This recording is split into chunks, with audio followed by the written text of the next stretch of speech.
जैसे परमात्मा किसे कहते हैं? परमात्मा उसे कहते हैं जो कभी दुख नहीं देता, सबको सुख सुख देता है। उत्तम पुरुष तो अन्य परमात्मा इति उदाहरत है। ये लोग कर्म अविश्य विवर्ती अवय ईश्वर है।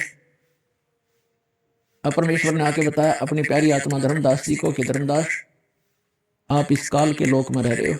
अब धर्मदास जी ने कहा कि प्रभु, आप जो कहते हैं सर्वधार्य है, लेकिन मेरे गले उतर नहीं रही ये बात कि हम गंदे लोक में रह रहे हैं, ये कसाई का लोक है।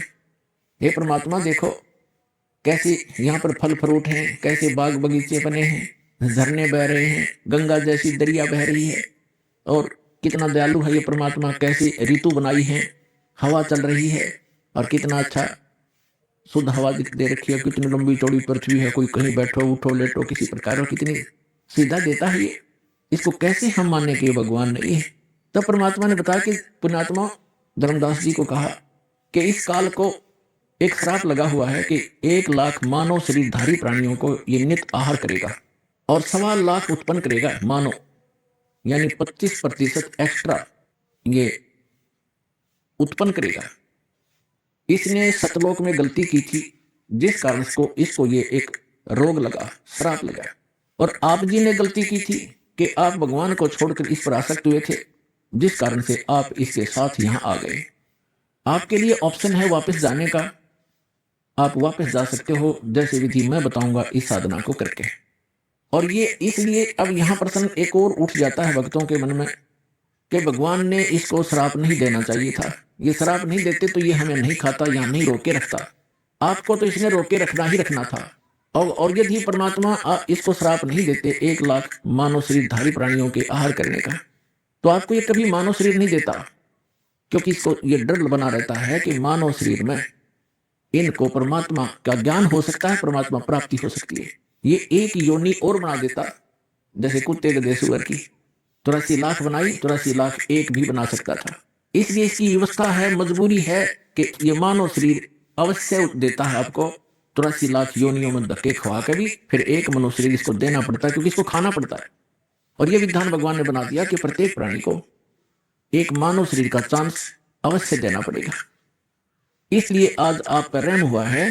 ठीक है, कष्ट तो मान ले आपको मानव शरीर ना मिलता, गधे कुत्ते बनकर आप भटकते रहते, कष्ट पे कष्ट उठाते रहते, तो एक गोल्डन चांस है मानव शरीर में, आप अपना आत्म कल्याण करा के सतलोक जा सकते हो। ये सुविधा देवताओं को भी उपलब्ध नहीं है, क्योंकि जितना जीव गणा सुखी होगा उतना भगवान से कोसों दूर होगा, ये सत्य मान लियो। और जितना दुख होगा उसके लिए वरदान सिद्ध हो सकता है, यदि उसको सतलोक आश्रम प्राप्त हो जाएगा, उस दुख के कारण भी उसको परमात्मा मिल जाएगा।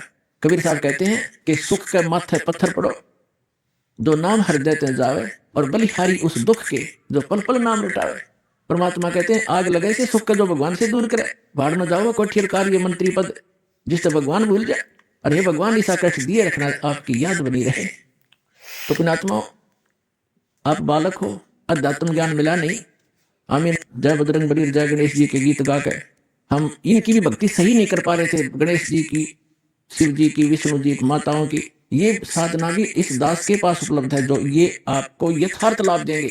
इन मंत्रों के वश हैं ये, जो दास आपको देगा। इनके बस की बात नहीं है। इन मंत्रों के जाप से आप अपने आप ये अट्रैक्ट होते हैं। जैसे उदाहरण देते रहते हैं कि भैंसा होता है, भैंसे को भैंसा भैंसा करते रहो, कति ध्यान नहीं देगा। एक बार उसकी एक अलग से लैंग्वेज होती है, प्रत्येक क्षेत्र वाइज। उसको एक बार करते हुर्र तो तुरंत देखता है और बहुत सावधानी से तकता है किधर से आई आवाज। तो ये समझ लेना, ये जो दास आपको मंत्र देता है, इन भगवानों की पूजा नहीं है।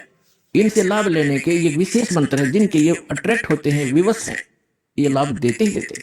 इसके अतिरिक्त कोई मंत्र आप जाप करते रहो, आपको वो अध्यात्म लाभ नहीं मिलेगा, क्योंकि वो शास्त्र विधि त्याग कर मनमाना आचरण है, जिसके विषय में गीता अध्याय नंबर 16 के श्लोक 23-24 में स्पष्ट किया है कि शास्त्र विधि को त्याग कर दो मनमाना आचरण करते हैं, उनको ना सुख होता है, ना उनको सिद्धि प्राप्त होती है, और न ही उनकी कोई परम गति होती है। यूजलेस, व्यर्थ है।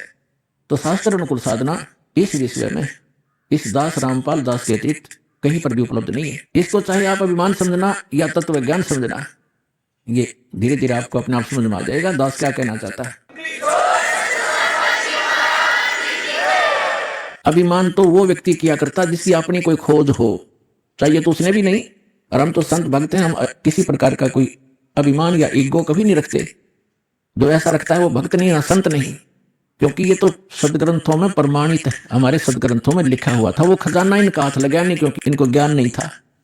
अपने आत्माओं जैसे श्रीमद् भगवद गीता अध्याय नंबर 17 के श्लोक नंबर 23 में लिखा है, ओम तत्सत इति निर्देश ब्रह्मण त्रिवेद समर्थ ब्राह्मणा तेन वेदांत यज्ञा विहिता पुरा।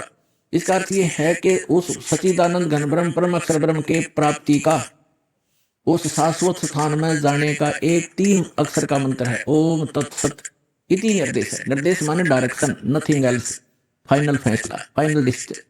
अच्छा, यहाँ पर ओम तो ब्रह्म का है, अक्षर पुरुष का, और तत् और सत ये सांकेतिक है। तत् ये अक्षर पुरुष का, जिसको अक्षर ब्रह्म भी कहते हैं, जो सातसंग ब्रह्मांड का स्वामी है, ये मंत्र है। और सत ये परम अक्षर ब्रह्म का मंत्र है।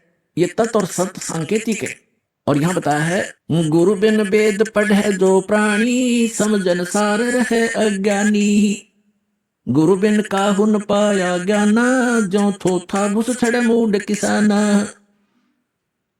सतगुरु के बिन, गुरु के बिना किसी को भी वेदों का ज्ञान नहीं हुआ।